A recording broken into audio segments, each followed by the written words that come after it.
Hey, what's up, everybody? Welcome to my channel. My name is Paul, the Canadian Snowman, here once again with another amazing video. Something totally new. That's kind of what I'm doing. Ferdinand Magellan, first circumnavigation of the Earth. I can read sometimes.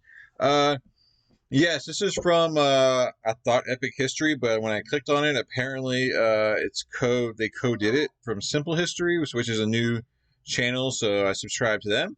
And so basically, it's a two-parter. On it, apparently this is from Simple History, and then part number 2 is from Epic History, which we know a lot about on my channel. So since the first one is from Simple History, this will be a totally brand new channel, and it'll be very interesting to see how they do things.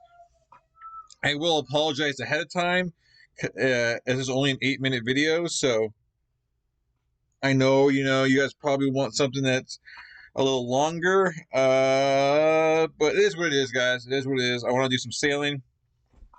I know that, man, I forget the name of it. You guys already requested, the crazy sea captain something or other, and I really do want to do that, but, I don't know. I don't know because that's be one giant long video, and if I do it, I gotta make sure I have a big time period to do that in, and so when I do, I'll do it, or I'll end up making it in a few parts. So but I will definitely get to that video. It's just a matter of when, So I don't know if it's gonna be time soon, or maybe farther down the line. I don't know. But anyways, guys, we're gonna do this. Ferdinand Magellan. Is it Magellan or Magellan? Anyways, I've heard that name before. Circumnavigation. Does that mean he's just going around the world? Like he's just going, flying around the world. He's sailing around the world. And then the next one is Francis Drake sails around. Never mind. Francis Drake sails around the world. This is just a circumnavigation. What's the difference? I don't know what the difference is. I'm sure they'll tell me the difference. I don't know all the navigational lingo, but I figured, this would be a cool adventure, because we're not really in one country. We're kind of just traveling everywhere. I'm assuming, I don't know, maybe it just could be like, I don't know, like how to travel around through the stars and how to navigate through the water because, I don't know, constellations. I don't know. I'm trying to, but I guess I shouldn't be too hopeful because, it's too, don't get too excited until you see the video, and that way I don't get my hopes up. But anyway, guys, please hit that like and subscribe button below, and we're going to jump into this. Yes. Adventure time on the seas. Where's Magellan from? Like, what country? But yeah, like and subscribe, and anything else? I think that's it. Yeah.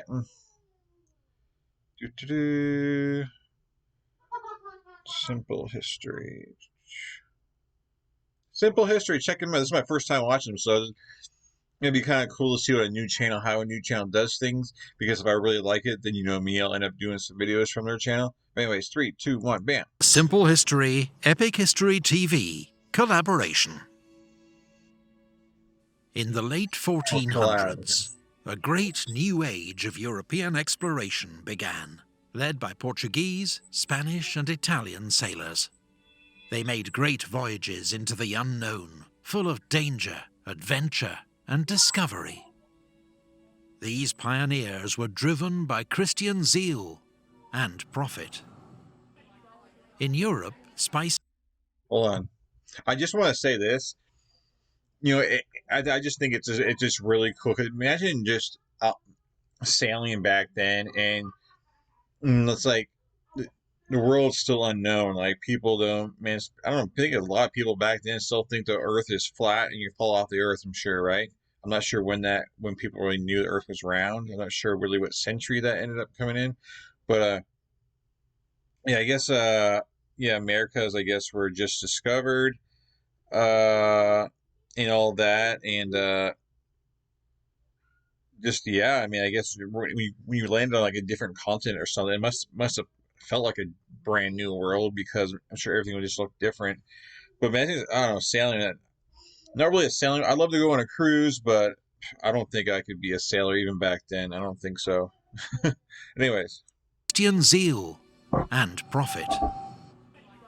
In Europe, spices like cinnamon, cloves and nutmeg, which grew only in the Far East, were worth their weight in gold. Whoever controlled their trade was guaranteed immense wealth. By 1518, the route to the so-called Spice Islands was dominated by Portugal. Spain wanted a route of its own. Enter 38-year-old Portuguese sailor Fernão de Magalhães. Ferdinand Magellan, as he's known in English, was a brilliant navigator who'd spent many years sailing the Indian Ocean. But he'd fallen out with the King of Portugal and now offered a bold plan to his rival, King Charles I of Spain. Magellan believed it was possible to sail around the New World and reach the Spice Islands from the east, since, contrary to popular myth, it had been widely accepted for centuries that the Earth was round. King Charles accepted Magellan's proposal and helped him assemble an expedition with 270 crew and 5 ships known as carracks. The fleet set sail on the 20th of September 1519 and crossed a stormy Atlantic to reach the future site of Rio de Janeiro in modern Brazil. Here the men traded with local tribes, exchanging simple objects like metal fish hooks and playing cards for fresh food and water. Magellan continued south until winter storms forced him to camp at Puerto San Julian. There, Magellan faced a mutiny led by Spanish officers convinced he was leading them to their doom. Magellan acted swiftly and ruthlessly. He sent loyal men to kill one of the ringleaders, while another was captured and executed. Man, like, did they not know, like, what kind of, like, I guess, trip they were on before they joined? Or they just didn't really know much about, oh, cool, we're going to do this trade and then get on the ship? They don't really know what their purpose is. And then I guess after so long, like, what are we doing? I guess that's when they get scared and whatnot. And I guess I can see people getting scared and whatnot, but yeah, mutiny usually doesn't really turn out too good for those trying to mutiny. But yeah, interesting here. And I guess because you can't really pick up new sailors along the way, you're so far away, so you kind of just would have to just go for the ringleader, because you can't really kill them all because you need them for your boat. So it makes sense. One of the ringleaders, while another was captured and executed. 2 others were marooned, left behind when the fleet sailed south again in August. Wow. As Magellan searched for a passage west, one ship, the Santiago, was wrecked, though the crew were saved. Huh. Another ship, the San Antonio, deserted and sailed home. But Magellan did discover a 350-mile strait, which now bears his name. That's right, because there's more than one ship. So the other captain on the other ship, and then we're like, yeah, we want to go home. Like, we're tired of this. We've been doing this long enough. We want to get out of here. You know, I guess the longer this goes on, I guess the worse the outcome could be. I don't know. But, okay, man, we're down to one ship, guys. Was this, like, uncommon? I wonder how common, I guess it wasn't very common for people to kind of, like, search around the world, right? I don't know. But Magellan did discover a 350-mile strait, which now bears his name, through to the far ocean, a sea that seemed so calm, he named it Mar Pacifico, the Peaceful Sea, or Pacific Ocean. Okay. But the Pacific Ocean was far bigger than they'd estimated. Their supplies ran out. The men were forced to eat rats and drink putrid water. 19 died of scurvy. Damn. Then, after 99 days at sea, the lookouts spied land. They'd found Guam in the Mariana Islands, but when the islanders stole one of their boats, fighting broke out, and Magellan had to leave without fresh provisions. A week later, Magellan and his men became the first Europeans to reach the Philippines, where they were able to feast on bananas and coconuts. Huh. With Magellan's Malay slave acting as translator, they sailed on through the Philippines to Cebu. Man, if you're starving and everything, you finally get there. I wonder, like, how many, like, people on the ship might have just thought about, hey, man, this place seems like paradise over here, man. Maybe I should just ditch the ship and, like, stay here. But I guess not. I'm sure they all have family and maybe loved ones, whatever, back at home. So, but, man, 90, was that, like I said, 90-something days at sea, man? I wonder if, like, cannibalism was a thing, maybe on that, that cruise, on the sailing, just that it wasn't documented because obviously it would look extremely bad. Like, the ones who died of scurvy, maybe they were eaten. Maybe that was a thing. I don't know. And it just wasn't documented because, how horrific that is. I was wondering. Anyways, on with our journey, guys. We're on a journey here. They sailed on through the Philippines to Cebu, where they made an alliance with a local ruler who agreed to be baptized a Christian and swore allegiance to the King of Spain. Huh, wow. A local chief from the island of Mactan then asked Magellan for help in defeating his rival, named Datu Lapu-Lapu, and Magellan agreed. He crossed to Mactan with 60 men in boats. But though the Europeans had superior weapons and armour, they were massively outnumbered. After burning the enemy village, Magellan's men were driven back into the shallow water, where Magellan himself was cut down as they tried to reach the boats. Now, their former allies on Cebu turned on Magellan's crew, butchering 30 of them in an ambush. What? The survivors fled. With only enough men left to crew 2 ships, they burned the Concepcion and continued their search for the Spice Islands. Wow. They traveled to the Muslim... I mean, at first, if you're you've never seen foreigners before, and all of a sudden these guys come with all this new armor and stuff, man, you were like, damn, dude, these guys, it must have been jaw-dropping, and then damn, yeah, I'll use these guys to fight my other war. And I guess they didn't succeed. Damn, well, we're just gonna take this guy's stuff, man. That stuff is really cool. It's gotta be worth a lot, so yeah, I'm sure they wanted to, they want to please whoever they run into, so of course they probably went along with that and was probably promised a lot of things, to fight for them. But interesting. We'll continue our journey here. For the Spice Islands. They travelled to the Muslim court of Brunei on Borneo and were amazed by its splendour. Finally, with the help of local guides, and more than 2 years after sailing from Spain, they reached their destination, the Spice or Maluku Islands. Wow. Today part of Indonesia. They traded everything they had for all the clothes their 2 ships could carry. But as they prepared for the long voyage home, the Trinidad sprang a leak and had to stay behind for repairs. Damn. Its crew later tried to return to Spain across the Pacific, but most of the men became sick or died. The survivors had to return to the Maluku Islands, where they and the Trinidad were captured by the Portuguese.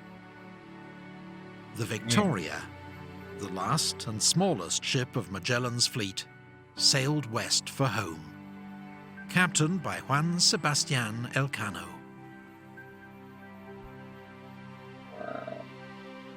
Crossing the Indian Ocean, it took 9 weeks of battling headwinds before they could round the Cape of Good Hope. the men began to starve once more. 21 died before they found fresh provisions at Cape Verde. On the 8th of September... Because just the water rations, you'd probably have to be completely lucky for it to rain so you can catch water. And just imagine, obviously you can't drink salt water. So, man, I think luck has a lot to do back then just to survive. And you definitely need a great captain who knows how to navigate because, man, obviously you got to go by the stars, right? Because, man, I can't believe, and I guess they did have some compasses and stuff back then, I'm pretty sure. But yeah, it's kind of amazing how they are able to navigate back then in those times. It's really crazy. Very impressive. 50. On the 8th of September 1522, almost exactly 3 years after their departure, the famished, exhausted crew of the Victoria cast anchor at Seville, Spain. Just 18 of the original crew of 270 had made it home. Wow. But what they and Magellan's expedition had achieved was astonishing. Yeah. The first voyage of circumnavigation around the world. Mankind at last had final conclusive proof that their planet was a sphere, and a greater idea than ever before of its vast size. It was an incredible feat, not repeated for 58 years, when an Englishman named Francis Drake made his own remarkable voyage around the Earth. This video was made with our friends at Epic History. I guess Francis Drake, that's going to be that's the next one. That's the one we're going to do tomorrow. I actually really enjoyed that.